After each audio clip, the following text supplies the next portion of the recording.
আসসালামু আলাইকুম। আজকে আমি আবারও হাজির হয়েছি আপনাদের মাঝে অসম্ভব মজাদার একটি রেসিপি নিয়ে। তো চলুন দেখা যাক আজকের রেসিপি। নিয়েছি বুট, মুরগির মাংস, পেঁয়াজ কুচি, কাঁচামরিচ, রসুন এবং প্রয়োজনীয় মশলা। আমি এবার একটি চুলাতে কড়াই বসিয়ে নিয়েছি। কড়াইটিতে এখন আমি তেল দিয়ে নিব। তেলটি গরম হওয়ার জন্য অপেক্ষা করব। এখন আমি এটাতে দিয়ে নিব কেটে রাখা পেঁয়াজ। তারপরে দিয়ে নিব কাঁচামরিচ এবং রসুন। এই দুটি ভালোভাবে আমি নেড়ে চেড়ে নেব। তারপর এখানে আমি দিয়ে নিব 2টি তেজপাতা, একটি কালো এলাচ, 5টি সাদা এলাচ, কয়েকটি গোলমরিচ, লবঙ্গ, দারুচিনি। সব কিছু দিয়ে আমি ভালোভাবে নেড়ে চেড়ে নেব। নেড়ে চেড়ে নেওয়ার পরে যখন এটা একটু হালকা ব্রাউন কালার হয়ে আসবে তখন আমি এখানে পানি দিয়ে নেব। পানি দিয়ে ভালোভাবে এটি কষিয়ে নেব। আপনারা অবশ্যই এটি পানিতে কষিয়ে নেবেন। তরকারিটা নির্ভর করে টেস্ট এই কষানোর উপরে। যত ভালোভাবে কষিয়ে নেবেন তত টেস্ট হবে। আসলে অসম্ভব মজাদার এই রেসিপি, আপনারা বাসায় অবশ্যই ট্রাই করবেন। এখন আমি দিয়ে নিয়েছি 1 চামচ পরিমাণে লবণ, গুঁড়ো মরিচ, হলুদ এবং বেটে রাখা মশলা। এটিকে ভালোভাবে আমি আবারও কষিয়ে নেব। যতক্ষণ পর্যন্ত এটি না তেল বের হয়ে আসবে ততক্ষণ পর্যন্ত এটা আমি কষিয়ে নেব। আমার মশলাটা প্রায় কষানো হয়ে গেছে। এখন এটা তেল বের হয়ে এসেছে, দেখতেই পাচ্ছেন। ভালোভাবে কষিয়ে নেব আরও।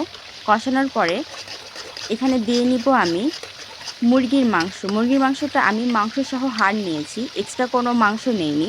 আপনাদের যদি ভালো লাগে তাহলে আপনারা পুরো মাংস এবং হাড় দুটাই নিতে পারেন, কিন্তু আমি এখানে শুধু হাড়টা নিয়েছি। তারপর এটাকে আমি ভালোভাবে কষিয়ে নেব। এখানে আমি কোনো পানি দিব না, কারণ মাংস থেকে পানি বের হয়ে আসবে।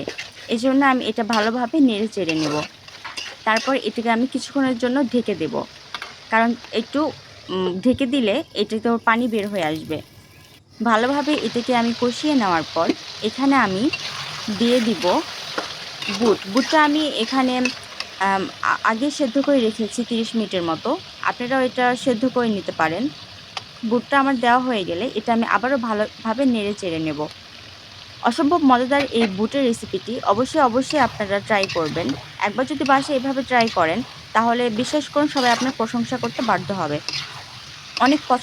আমার অনেক পছন্দের একটি রেসিপি এটি। বুট দেখতে পাচ্ছেন, বুটটা হাতে দিয়ে নিলে খুব সুন্দর ভেঙে যাবে। এটা আগে থেকে সেদ্ধ করে রেখেছিলাম। তারপর এটাকে ভালোভাবে নেড়ে চেড়ে আমি এখানে কিছু পরিমাণে পানি দিয়ে নেব। পানিটা আমি দিয়ে নিয়ে ভালোভাবে কষিয়ে নেব। এবার আমি এটাকে ঢেকে রাখবো। আপনারা অবশ্যই এটা ট্রাই করবেন। এটা রেস্টুরেন্টের মতো টেস্ট, অনেক মজাদার একটি রেসিপি। আমি এটা বাসায় প্রায় করি, আমার বাসার সবাই এটা অনেক অনেক পছন্দ করে। অনেক মজাদার এই রেসিপি। এটা দিয়ে আপনি অনেকভাবেই খেতে পারেন। এটা দিয়ে পুরি দিয়ে খাওয়া যায়, তারপর এটা দিয়ে পরোটা এবং রুটি এবং ভাত দিয়েও খেতে পারেন। অসম্ভব মজাদার এটি। এবার আমি আবার একটা কড়াইয়ে তেল দিয়ে নেব। ওখানে দিয়ে দিব আমি কেটে রাখা পেঁয়াজ কুচি। তারপরে এখানে দিয়ে নিব অল্প পরিমাণে জিরা এবং এখানে দিয়ে নিয়েছি রসুনও। এবার আমি এখানে দিয়ে নিব 2টি শুকনা মরিচ এবং আবার 2 চামচ গুঁড়া মরিচ। ভালোভাবে ভাজা হয়ে গেলে এখানে আমি রান্না করে রাখা বুটগুলো দিয়ে দিব।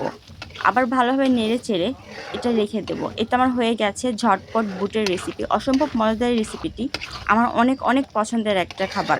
আপনারা অবশ্যই এটা ট্রাই করবেন, দেখবেন বাসার সবাই আপনার অনেক অনেক প্রশংসা করবে। ধন্যবাদ।